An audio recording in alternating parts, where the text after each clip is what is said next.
ஆண்டவரும் இரட்சகரும் மீட்பருமாகிய இயேசு கிறிஸ்து நாமத்தினால் ஹவுஸ் ஆஃப் பிரேயர் யூடியூப் கூட இணைந்து கொள்கிற யாவரையும் வாழ்த்துகிறேன்.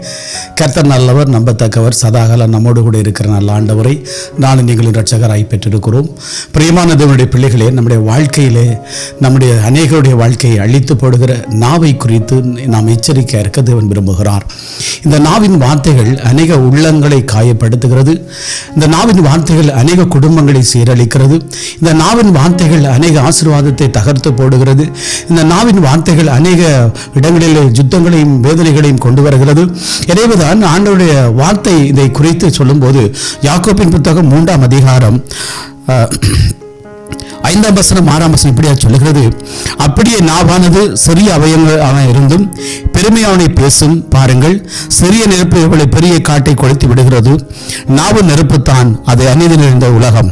நம்முடைய அவயங்களை நாவானது முழு சரீரத்தையும் கரைப்படுத்தி ஆயுள் சக்கரத்தை கொளுத்தி விடுவதாயும் நரக அக்கினியில் கொளுத்தப்படுவதாயும் இருக்கிறது. அப்படியே நாவானது சிறிய அவயமாக இருந்து பெருமையானகளை பேசும்.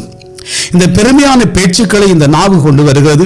பெருமையான காரியங்களை இந்த நாவு கொண்டு வருகிறது. எனவே இந்த நாவை நாம் அடக்கி போட தேவன் விரும்புகிறார்.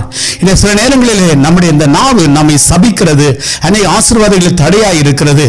இந்த நாவு நாம் பிள்ளைகளை சபிக்கிறோம், இந்த நாவு நாம் மனைவியை சபிக்கிறோம், இந்த நாவினாலே கணவனை சபிக்கிறோம், இந்த நாவினால் சகோதரங்களை சபிக்கிறோம். எனவே கர்த்தர் இதை விரும்புகிறவர் அல்ல. எனவே மரணம் ஜீவன் நாவின் அதிகாரத்தில் இருக்கிறது. எனவே நாங்கள் அதை விரும்பும் போது அதை புசிக்கத்தக்கதான மாபெரும் தாக்கத்தை கொண்டு வருகிறது. அதனால் தான் பிரியமான தேவ பிள்ளைகளை வேதம் சொல்லுகிறது, நாவானது எப்படிப்பட்ட அநீதி நிறைந்த உலகம். நாவு நெருப்பு தான், இது அநீதி நிறைந்த உலகம். பாருங்க, இந்த நாவை எப்படி ஆண்டு கொண்டு அநீதியான உலகங்களுக்குள் கொண்டு போய் விடுகிறது. இந்த உலகத்தின் வாழ்க்கையை அழித்து போடுகிறது. இன்னைக்கு பாருங்க, சில வார்த்தைகள் அநேக இருதயங்களை காயப்படுத்துறது மட்டுமல்ல. இன்னைக்கு பாருங்க, நான் சின்ன ஒரு வார்த்தை தான் சொன்னேன், நான் சின்ன ஒரு பேச்சு தான் சொன்னேன். இன்னைக்கு இந்த குடும்பத்தில் இவ்வளவு பிரச்சனை வந்திருக்கு. இன்னைக்கு ஒரு பிள்ளை இழந்து போனோம், இன்னைக்கு ஒரு மனைவியை இழந்து போனோம், இன்னைக்கு கணவன் இழந்து போனோம். இன்னைக்கு அநேகருடைய வாயிலிருந்து வருகிற காரியம் இந்த நாவின் வார்த்தைகள்.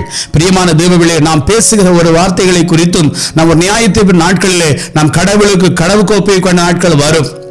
இந்த நாவை அநேக வாழ்க்கை தீமைகளை பேசுகிறது.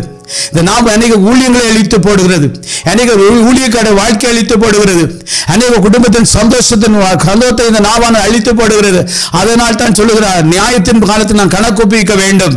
நாங்கள் பேசுகிற ஒவ்வொரு வார்த்தைகளும், பிரியமான தேவ பிள்ளைகளே, வேதம் சொல்லுகிற மனுஷன் பேசுகிற வார்த்தைகள் ஒவ்வொன்றை கணக்கு ஒப்பிக்க மட்டுமல்ல, அது நாவிலே பதப்படுத்தப்பட்டு அது விரியம்பான் விஷத்தை கக்கிறதாய் இருக்கிறது. எனவே இந்த நாவை குறித்து எச்சரிக்கையாக இருங்க. எனவே அது மட்டுமல்ல, சொல்லுகிறார், முழு சரீரத்தை கரைப்படுத்தி. இந்த நாவு என்ன செய்யும்? முழு சரீரத்தை கரைப்படுத்துகிறது. இன்னைக்கு நாங்கள் நல்லவராய் இருக்கலாம், நீங்கள் நல்லவர்களாய் இருக்கலாம், நல்லவர்களாய் நடந்து கொண்டு இருக்கலாம், நற்சாட்சி வைத்திருக்கலாம், நல்ல பேர்களை எடுத்திருக்கலாம். ஒரு விஷயம், நாவின் வார்த்தைகள் உங்களை என்னை குற்றவாளியாய் கொண்டு போய் நிறுத்தும். இந்த நாவின் வார்த்தைகள் எங்களுடைய வாழ்க்கையின் சாட்சிகளை கெடுத்து போடும். இந்த நாவின் வார்த்தைகள் அநேக நிம்மதியை கெடுத்து போடும். நாவின் வார்த்தைகள் அநேக இருதயங்களை ஆழமாய் காயப்படுத்தும். அதை குறித்து வேதம் சொல்லி மிக எச்சரிக்கையாயிருங்கள். அது மட்டுமல்ல, சொல்லுகிறார், வாழ்க்கை சக்கரத்தை கொளுத்தி போடுகிற நரகாக்கினி கொளுத்தப்படுகிறாய் இருக்கிறது. எப்படி நரகாக்கினி கொளுத்தப்படுகிற ஒப்பான வார்த்தை நாவு. எனவேதான் ஆண்டவர் மிக பக்குவமாக இந்த நாவை இந்த பாருங்க தண்ணீர்களை போய் பதப்படுத்தி பற்களால் அங்கு வேலியடைத்து சதையினால் மூடி மிக பலத்த பாதுகாப்புக்குள்ள வைத்திருக்க காரணம் இதுதான். பிரியமான தேவனுடைய பிள்ளைகளே, நீங்கள் பேசுகிற வார்த்தை உங்களுடைய இருதயங்கள், பிள்ளைகள் உங்களுடைய இருதயங்களை காயப்படுத்தலாம், உங்களுடைய மனைவியை காயப்படுத்தலாம், உங்களுடைய கணவனை காயப்படுத்தலாம். இந்த நாவு உங்களுடைய வாழ்க்கையில் அநேக சந்தோஷத்தை குலைத்து போடும். இதை குறித்து வேதம் சொல்ல மிக எச்சரிக்கையாயிருங்கள். இந்த நாவை குறித்து மிக எச்சரிக்கையாயிருங்கள்.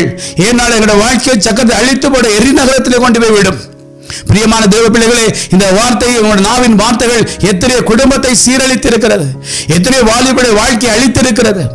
அதுதான் என்னை நீதிமானாயும் அதுதான் என்னை குற்றவாளியும் தீர்க்கிறது இந்த நாவு. இந்த நாவுகள் எத்தனை இன்னைக்கு குடும்பத்துக்குள்ள பிளவுகளை கொண்டு வருகிறது. இன்னைக்கு என்னைகளுடைய வாழ்க்கையில பிளவுகளை கொண்டு வர காரணம் நாவு. அது பொய்யை பேசுகிறது, புறம் சொல்லுகிறது, தீமையானதை விதைக்கிறது, தீமையான காரியங்களை கொண்டு வருகிறது. நீங்கள் நாவில் விதைக்கிற ஒவ்வொரு வார்த்தைகளும் விதைகளாக எழும்புகிற போது அநேக குடும்பங்களை சீரழித்து போடுகிறது. அதனால் கர்த்தர் சொல்லுகிறார், இதை குறித்து கவனமாயிருங்கள். இன்னைக்கு மனுஷர்கள் பாருங்க, பொய்யை பேசி பேச காரணம் நாவு. இதங்களை நியாய தீர்ப்பின் காலத்தில் கொண்டு போய் நரகத்தில் விடாதபடி எச்சரிக்கையா இருக்க தேவன் விரும்புகிறார். இன்னைக்கு பாருங்க, கணவன் மனைவி உறவுடைய காரணம் நாவு. இந்த பிள்ளைகளுடைய சந்தோஷம் இழக்கக்காரன நாவு. எனவே இந்த நாவை குறித்து எச்சரிக்கையா இருக்கிறது விரும்புகிறாள். பிரியமானவர்களே, இன்னைக்கு யோசிச்சு பாருங்க. இன்னைக்கு சின்ன ஒரு வார்த்தை எவ்வளவு உள்ளங்களை காயப்படுது, எவ்வளவு உள்ளங்களை உடைத்து போடுகிறது, எவ்வளவு உள்ளங்களை காயப்படுத்துகிறது. அதனால் மிக கவனமாய் பேசுங்க. கவனமாய் உங்களுடைய வார்த்தைகள் ஒவ்வொரு நிதானமாய் இருக்கணும், கவனமாய் இருக்கணும், கவனமாய் பேசணும், கவனமாய் வழிபடுத்தணும். அதைத்தான் கர்த்தர் விரும்புகிறார். நீ யோசிச்சு பாருங்க. இன்னைக்கு நான் பேசுகிற வார்த்தைகள் விடுகிற மூச்சை திரும்ப பெற்றுக்கொள்ள முடியாது. யோசிச்சு பாருங்க. பேசுகிற வார்த்தைகள் போனால் போனதுதான், திரும்ப அதை எடுத்துக்கொள்ள முடியாது. அதை திரும்ப அது அநேக உள்ளங்களில் அநேக நட்புகளை உடைத்து போடும். அதனால் தான் வேதம் சொல்லுது, அது எரி நகரத்தில் கொளுத்தப்படுகிறாய், நரகாக்கினால் கொளுத்தப்படுகிறாய் இருக்கிறது. பிரியமானவர்களே, எனவே வேதம் அதை தான் சொல்லுகிறது. இன்னைக்கு நாவை அடக்க ஒரு மனுஷனால கூடாது. அது எப்படிப்பட்டது? அடங்கால் பொல்லாங்குள்ளது, சாவுக்கு எதுவான விஷம் நிறைந்ததாய் இருக்கிறது. அதே வேத பகுதியில் 8ஆம் வசனம் சொல்லுது, நாவை அடக்க ஒரு மனுஷனாலும் கூடாது. யோசிச்சு பாரு. சில மனுஷன் நாம் பேசும்போது சொல்லும், அமைதியா இருங்க, அமைதியா இருங்க, பேசாதீங்க. சில குடும்பத்தில் பிரச்சனை வரும், சொல்லும் அமைதியா இருங்க, பேசாதீங்க. ரெண்டு அடக்க கொள்ள முடியாது, அடங்க மாட்டாங்க. ஏனால் அதுதான் பொல்லாதது, அது நரகத்தில் கொண்டே விடும். பிரியமானவர்களே, அதனால் தான் சொல்லுகிறார், நீங்கள் அது சாவுக்கு ஏதுவான விஷம் நிறைந்ததா இருக்கு நாவு. சில குடும்பங்களிலே சில இடங்களில் நாங்கள் பார்த்திருக்கிறோம்.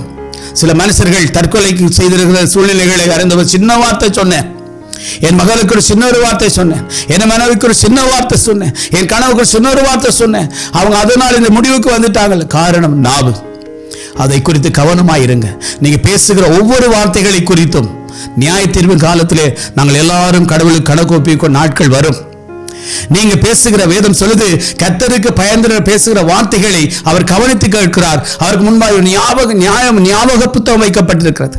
அப்ப ஒவ்வொரு வசனங்களை கர்த்தர் எழுதுகிறார், ஒவ்வொரு வார்த்தைகளை கர்த்தர் எழுதுகிறார், அவர் எழுதி வைக்கிறார். ஒரு நியாயத்தின் காலத்தில் அது புரட்டப்படும். பிரியமானவர்களே, இதை குறித்து தேவ பிள்ளைகளாகிய நானும் நீங்கள் எச்சரிக்கை இருக்கணும். நீங்க பேசுகிற வார்த்தைகளை ஒரு நிதானமாய் பேசுங்க, ஞானமாய் பேசுங்க, தெளிவாய் பேசுங்க. அது சபித்தல் வேணாம். நீங்க ஆசீர்வதிங்க.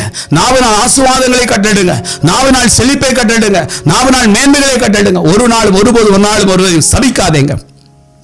சில நேரங்களில் பாருங்க, பிள்ளைகளை தாய் தகப்பன் சபிக்கிறதை பார்த்திருக்கிறேன். தாய் தகப்பன் பிள்ளைகள் சபிக்கிறதை பார்த்திருக்கிறேன். கணவன் மனைவிகளை சாபங்களை சொல்வதை பார்த்திருக்கிறேன். ஒரு நாள் ஒருபோதும் சபிக்காதீங்க. வேதம் சொல்லி நீங்க ஆசீர்வதிக்கிற சாபத்தை சொல்லாதீங்க. அதற்கு காரணம் நாவு. இந்த நாவு எங்கள் வாழ்க்கையில பொல்லாங்கை விதைக்கும், பொல்லாங்கை கொண்டு வரும், பொல்லாத இடத்திலே கொண்டு வரும். எனவே இந்த நாவை குறித்து மிக எச்சரிக்கையா இருக்கும் போதுதான் நம்முடைய வாழ்க்கை, எங்களுடைய வாழ்க்கை மட்டுமல்ல, எங்களுடைய பரிசுத்தமான வாழ்க்கை கரைப்படுத்தாதபடி காத்துக்கொள்ள உதவி செய்யும். பிரியமானவர்களே, எனவே சொல்ல முழு சரீரத்தை கொளுத்தி விடுகிற காரியம் இந்த நாவு. கவனமாய் எச்சரிக்கையாய் பேசும்படி தேவன் விரும்புகிறார்.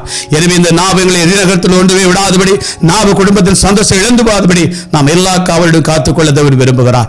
எனவே நாம் எல்லாரும் ஆண்டவரே, நான் பொறுமையாய் பேச, பொறுமையை வார்த்தை பிரயோகிக்க எனக்கு நீங்க கிருபை பாராட்டுங்க. அப்படியே தேவ சமூகத்தில் எங்களை ஒப்புக் கொடுத்து நாம் ஜெபம் பண்ணுவோம்.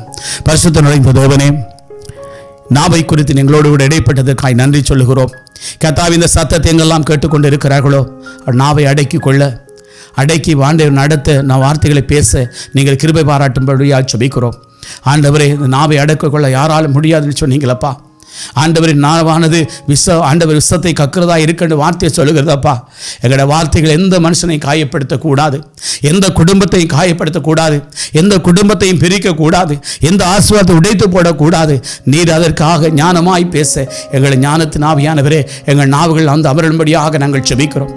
ஆண்டவரே, எங்கள் நாவை நீங்கள் தொடும்படியாக நாங்கள் ஜெபிக்கிறோம். இந்த சத்தத்தை கேட்கணும் யாரா இருந்தாலும் ஆண்டவர் இனிமேலும் ஞானமாய் பேச, ஞானமாய் நடந்து கொள்ள, ஞானமான கிருபையை கடலிடும்படியாக நாங்கள் ஜெபிக்கிறோம். ஐயா, இந்த நாவானது தகப்பனே எங்களை ஆண்டவர் இரு நகரத்தில் கொண்டு போய் விடாதபடி கர்த்தாவே எல்லா தீங்குக்கும் விலக்கி காத்துக்கொள்ளும்படி நீர் கரம் பற்றி வழிநடத்தும்படி ஆண்டவரின் ரட்சகர் மீட்பருமாகிய இயேசு கிறிஸ்துவின் திருக்கரத்தில் ஒப்புக் கொடுத்து ஜெபிக்கிறோம் நல்ல பிதாவே. ஆமேன், ஆமேன். பிரியமான தேவ பிள்ளைகளே, நாங்கள் பேசுகிற ஒவ்வொரு வார்த்தைகளை குறித்து நியாயத்தீர்ப்பு காலத்தில் நாம் கணக்கு ஒப்புவிக்க வேண்டும். என ஞானமாய் பேசுங்கள். நாவினால் ஆசீர்வாதத்தை மட்டும் கட்டளை கொடுங்கள்.